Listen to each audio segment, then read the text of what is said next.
Live from Citi Field, this is Pro Baseball Central, and this is Joe McDonald, joined by New York Sports Day's executive editor, Andy Esposito, and we are live at the Robinson Cano press conference / holiday party of the annual holiday party the Mets put out every single year. So it looks like, Brody Van Wagenen was good on his promise that he was going to be active. Exactly. He said he was going to make this team with sustainable winning abilities, and bringing in someone like Robinson Cano at this point, at his age, who is still a good 300 hitter and very, also good with power production, will be excellent. And to bring in Edwin Diaz, the number one reliever in the majors last year, well, that totally changes the entire bullpen arrangement. Well, it definitely does. I mean, they needed the closer after they traded Juris Familia last year. They were lacking a closer. I know Robert Gesellman did get the job for a while, but they needed that shutdown closer at the back end. And they probably need another one or two relievers, too, probably another big name and maybe somebody else to fill out that bullpen. They do, between them and Seth Lugo. And you're right, there's a lot of good relievers on the free agent market, like Adam Ottavino and Andrew Miller and Zach Britton. It's possibility that they'll sign one of them, or Craig Kimbrell, but I don't think they'll get Kimbrell. He's asking for a 6-year contract. No, I don't see Kimbrell out there. No, I can see an Andrew Miller. I can see an Adam Ottavino. Zach Britton, I may not have it either. Or David Robertson, isn't he? It could be David Robinson, too, because David Robinson wants to stay close to where he's from on Rhode Island. Mm-hmm. So that would be the Yankees, Boston, or the Mets. Yes. So he's kind of limiting himself there. Maybe Philly too, but the Mets are definitely better today with Cano and Diaz on the team than they were. Friday when they had Jay Bruce and the rest of them on the team. And they were able to unload two underperforming players in Jay Bruce and Anthony Swarzak. Not only their money, but their productivity. Well, that's true.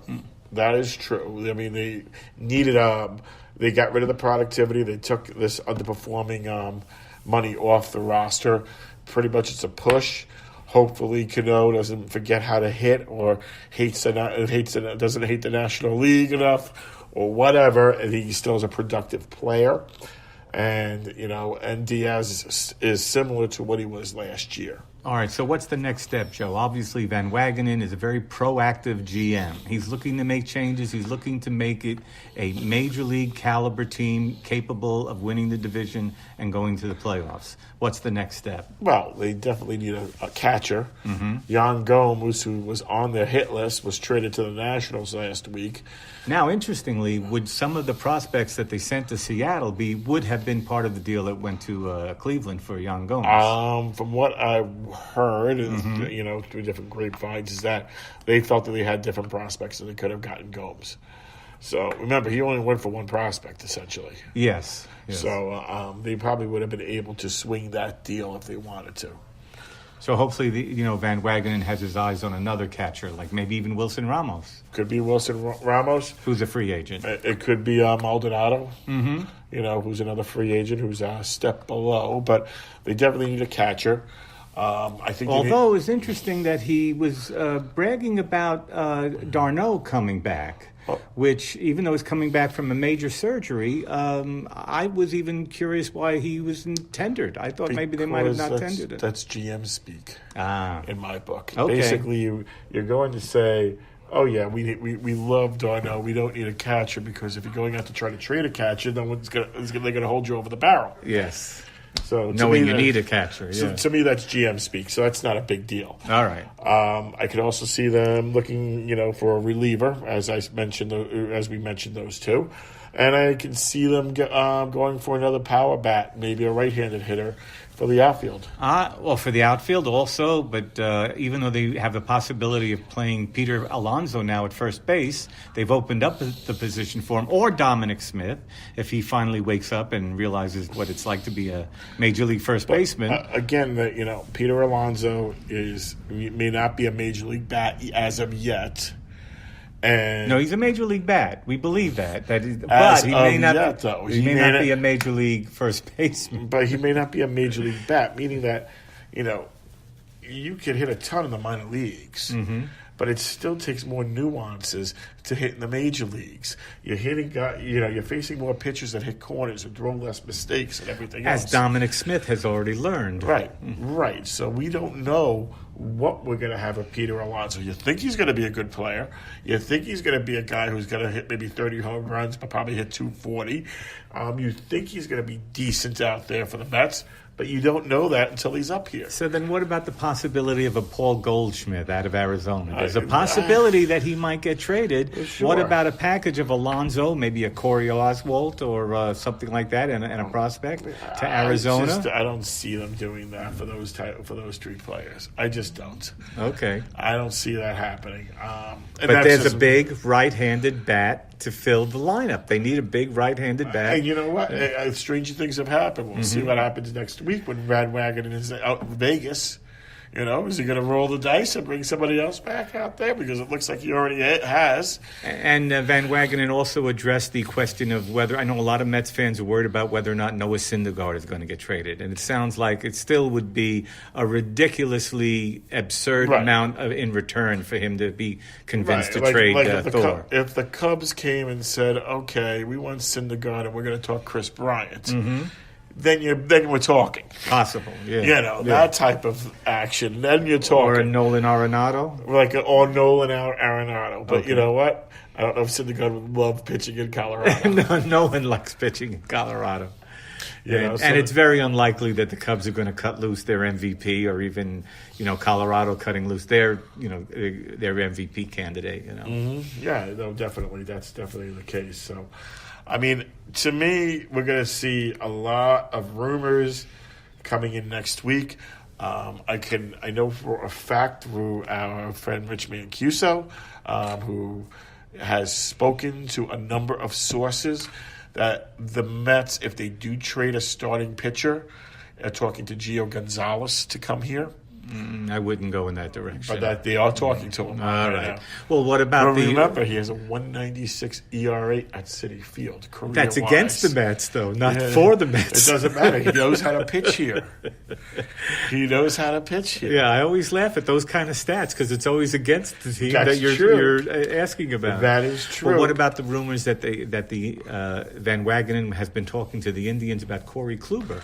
But how much are you going to be giving up for Corey Kluber? It might cost you Syndergaard plus. Why are you going to trade a 26-year-old for a 32-year-old? I wouldn't do it either, but the rumor is out there. Right, because he's Mickey Callaway's guy. But if you're going to bring Kluber in here, you do not trade Syndergaard. The guy you're going to probably trade is Wheeler in the deal. Mm-hmm. And then remember, he's on his last year, and then he's a free agent. Right. And knowing Cleveland, they would probably try to sign him to a more reasonable type of deal for a long term, and he probably would take it with his injury history. Mm-hmm. And so that would I could see happening. That too. would be the guy I could see them trying to trade. Wheeler, Oswalt, maybe some minor leaguers, maybe. You still need the depth. Mm-hmm. Oh, that's why I say keep Vargas. Well, but Vargas is a dumpster fire. He was in the first half of the season. In the second half of the season, he had some encouraging games. He really did. It's a blind squirrel and getting a nut. And he won 18 games the year before. So broken clock is right twice a day. Yeah. All right? I just don't see it. I didn't like him back in 2007. He's a nice enough guy. Yeah. We both know. We both spoke with him. He's a nice enough fellow. The thing is, I didn't like him when they got him in 2007, and he was a dumpster fire, and then he did pretty well. He made a career for himself, and then he comes back here, and it was a dumpster fire again. I just don't like the guy. I can see that because he had some very poor games in the first half of the season, but again, with the same thing like you say with depth. You need pitching depth. Right. There's going to be injuries along the way, whether they be short-term or long-term, but there's going to be injuries. Well, you need 7 pitchers. At least, so 7 starters. 7 starters at least. Yeah. The thing was, the Mets had 7 starters last year, but they put 2 in the bullpen who excelled. Mm-hmm. The question is, all right, so you have a Corey Oswalt, who I don't think they mind putting their starting pitching now in Syracuse as opposed to putting him out in Las Vegas. So I don't think they'd mind that. So you have that, so I think he can start there and there, even though he proved himself in the major leagues. You got guys like P.J. Conlon and like that are going to be these guys who are going to be, fringe major leaguers who can come up and give you a start. There are literally dozens of fringe starters out there on the free agent market. I mean, if they're going to go and sign a guy, I can see signing a guy on the level of a Lance Lynn. Okay. And having him be kind of a swing man in the bullpen, particularly because you now have Lugo and have Gesellman in particular roles in the bullpen, and you do not want to pull them out of those roles. True. And he was a better National League pitcher than he was an American League pitcher. Well, he was one of the culprits in the Yankee disaster in the playoffs. Exactly, that too. But for some reason he did not succeed playing with American League teams. But yes, I could see that. Or I could see them signing Gio Gonzalez as a spare part for spring training. Yeah, but I don't see Gio Gonzalez taking that because I think he will get a decent contract from somebody somewhere. I don't know. That could be like last year when a lot of players were scrambling for a contract late in the year. Even during spring training, if he's not signed by spring training. I see guys. There's going to be a lot of guys out there who are going to be signing. The bullpen guys, remember, got signed immediately. Yeah. I could see some starters getting signed immediately. And Lance Lynn? Lance Lynn I could see getting signed too, particularly if if there's a bum rush. Remember, there's more money in baseball this year. There's more teams looking to spend this year. Even like the teams like the Braves. Remember, they spent last week with getting Josh Donaldson and McCann. The Phillies are going to spend. They already picked up Segura for shortstop. But they got rid of Carlos Santana in that trade. So I'm shocked Seattle picked up Carlos Santana with his huge contract. I mean, they were saving money in the long run with Segura, but still. They'll flip him. Yeah, you think so? They may flip him. Yeah. They may do that, yeah. But what does he make? Something like $20 million a year? I could be wrong on that something number. Like that, yeah. They could be, and then they're going to move Rhys Hoskins to first base, which opens up left field. But take a guess who? Oh, yeah. 34. For number 34. Speaking of numbers, I asked it to Jeff Wilpon, and it was in your head too, that Cano is going to be wearing number 24. And that it was Willie Mays' number, and Joan Payson made the promise to Willie Mays. And I honestly thought, while he, outside of Ricky Henderson and a week that they mistakenly gave it to Calvin Torvey, it's been basically a retired number. And Ricky asked permission from Willie. But this time it was like, I wanted to wear number 24. It was like, here, it's back in circulation. I agree. I've always wanted them to retire 24 to honor Joan Payson's original, shall we say, agreement with Willie. But I was very pleased to hear Robinson say why he likes to wear 24. It's because it's the reverse of 42 for Jackie Robinson. Right. That made me feel a whole lot better about it. Apparently, he's named Robinson for a reason. Oh, for Jackie. Yeah, exactly. So he goes way back. I should have asked him how he liked the movie 42. That's true. Yeah. That's true. But he's so I mean, you're going to have him in the middle of the lineup. You could pretty much expect him, I guess, but next year, probably hit 20 home runs, hit the high twos into the low threes, and I think, you might get him. You could get 100 RBIs out of him. Remember, I could see him going 28, 30 home runs, maybe 90, 95 RBIs, and like a 310 average. Citi Field is comparable with Safeco in terms of its size. Safeco might be a slightly larger. So, to me, I'm thinking he's going to have similar power numbers here as he did out in Safeco. And that means he's probably going to have lower numbers. All right, that's a valid prediction, sure. Right. So remember, he had 10 and 50 last year in 80 games. Well, at the very least, it's going to be a very interesting Subway Series this year, with an ex-Yankee at second base, an ex-Yankee at third base. Even more so, it's going to be more interesting that this is definitely going to be the rock and the hard, the rock and the hard place. The immovable force and the irresistible, because Cano plays 150 to 160 games a year. He never gets hurt. No. And now he's coming to the Mets. Oh, yeah. We hope. Yeah.